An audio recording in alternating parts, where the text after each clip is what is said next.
সবাইকে শরতের শুভেচ্ছা।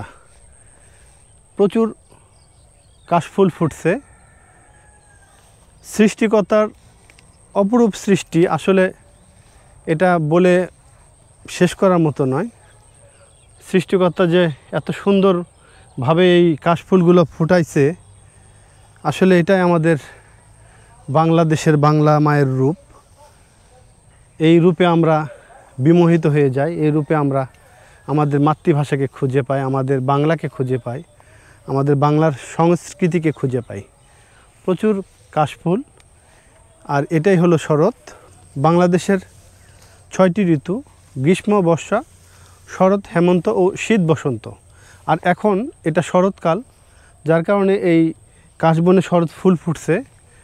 আসলে সৃষ্টিকর্তার অপরূপ সৌন্দর্য, যেটা কিনা আমাদের মাঝে বিলাই দিছে। আমরা সবসময় সৃষ্টিকর্তার কাছে কৃতজ্ঞ।